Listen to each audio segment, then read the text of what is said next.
Super hits 93.5 red FM पर मैं हूँ सोफी। आप सुन रहे थे show Red Indies Shuffle. It's a rap.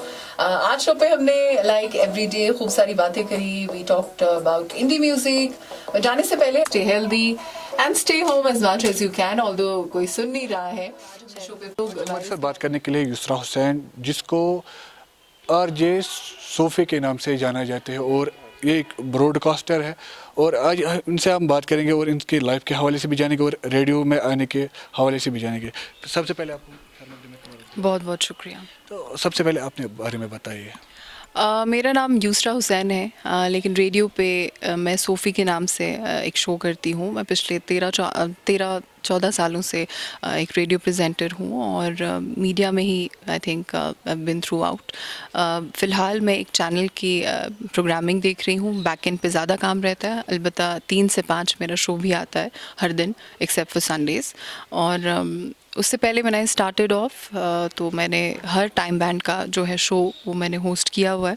But अभी के टाइम पे मुझे लगता है मेरी बैक एंड ज़्यादा रिस्पॉन्सिबिलिटी है, और जैसा कि मैंने कहा मेरा शो भी आता है 3 से 5। मेरी स्कूलिंग प्रेजेंटेशन कॉन्वेंट से हुई। मेरे फादर जो हैं वो एक सीनियर प्रैक्टिसिंग लॉयर हैं हाई कोर्ट में। और बचपन में ही, ऑल्दो हमारा घर अभी भी शोपियान में है मेरे ग्रैंड पेरेंट्स का, लेकिन मेरी स्कूलिंग हमेशा से यहीं रही। मेरे फादर की प्रैक्टिस थी। सो आई थिंक बिल्कुल तब हम काफ़ी छोटे थे जब मेरे father shifted to Srinagar, but definitely roots तो हमारे शोपियान से। मेरे ग्रैंड पेरेंट्स का घर अभी भी वहीं है। देखिए, मैंने अपने करियर में जैसा कि पहले भी बताया, हर टाइम बैंड का शो जो है मैंने होस्ट किया हुआ है, चाहे वो दिन का कोई भी टाइम बैंड आप ले लीजिए। ये एक बहुत लंबा जर्नी है, लेकिन बहुत फुलफिलिंग भी रहा है। अभी के एज वी स्पीक मेरा शो जो है 3 से 5 आता है, जिसका नाम रेड इंडी शफल है। वो एक ऐसा शो है जो हमारे चैनल के लिए बहुत इम्पॉर्टेंट है। वो 36 शहरों में चलता है, और वो शो जो है it is all about independent artists. आप देखें टैलेंट जो है ख़ास तौर पे यूथ का, सो उसे फोरफ्रंट पे लाना बहुत ज़रूरी था।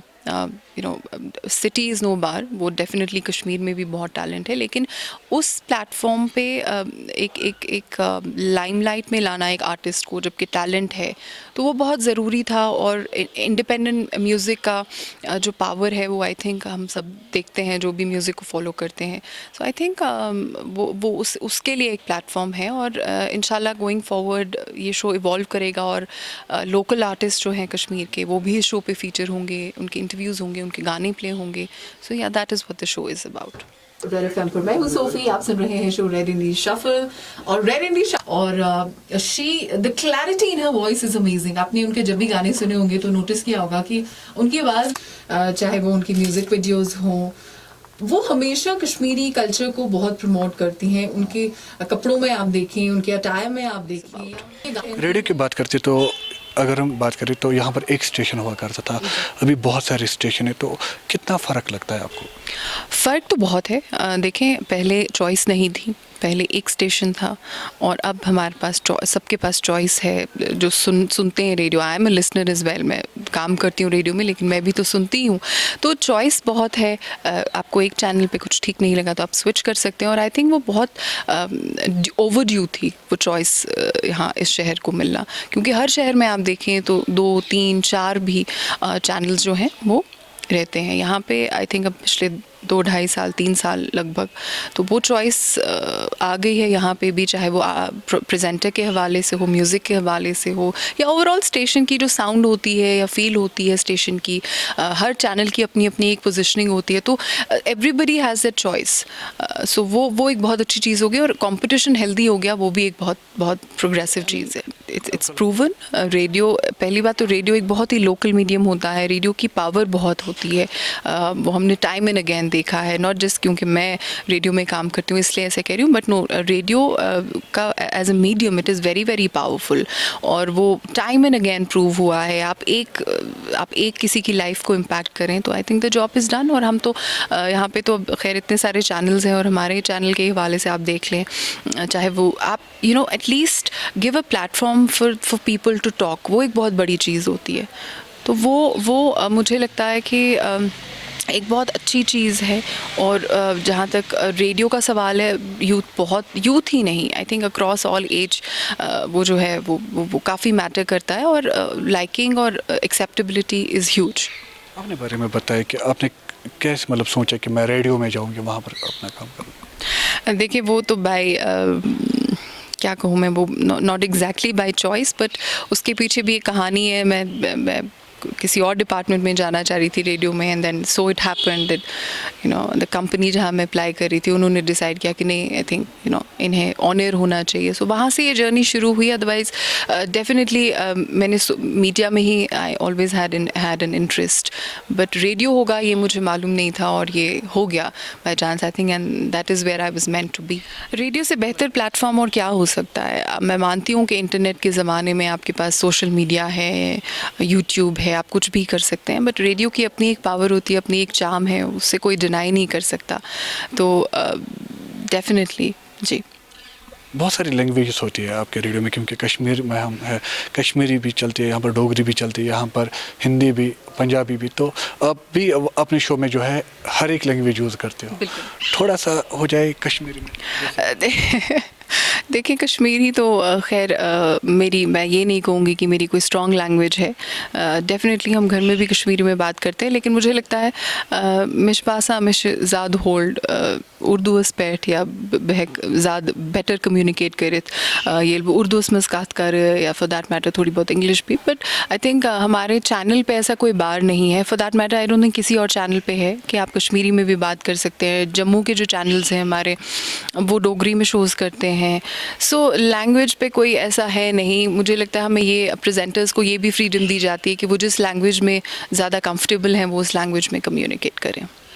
मतलब जब भी आप कोई प्रोग्राम करते हो या उसमें आप कॉल्स भी आती है, तो बहुत सारे ऐसे लोग हैं जो कश्मीरी में बात करते हैं, तो उस टाइम उनके साथ कैसे डील अप करते हो, क्योंकि जिसको कश्मीरी ज़्यादा नहीं आती है?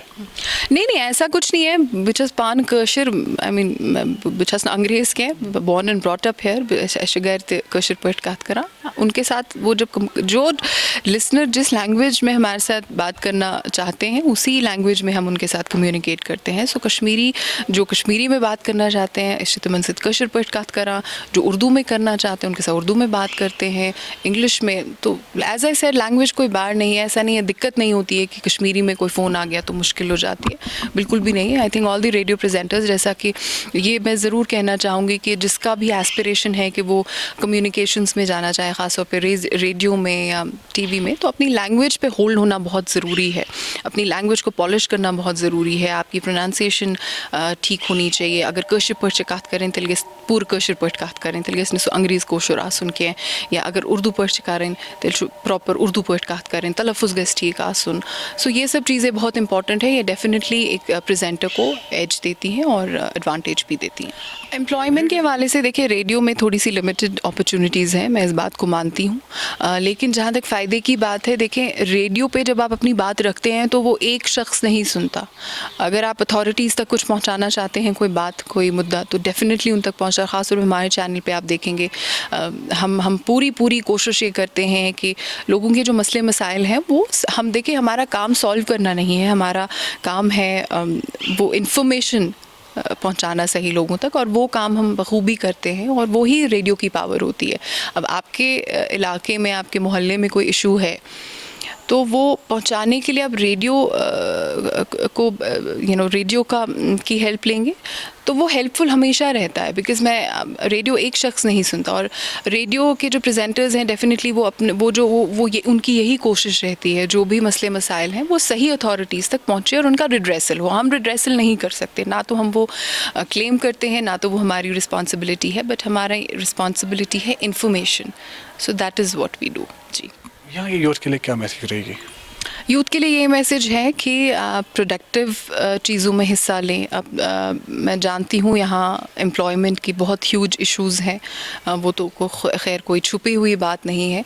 अलबत्ता आप क्रिएटिव हैं, आप किसी चीज़ में अच्छे हैं, आप में कोई टैलेंट है, तो आपके पास कोई लिमिटेशन नहीं है।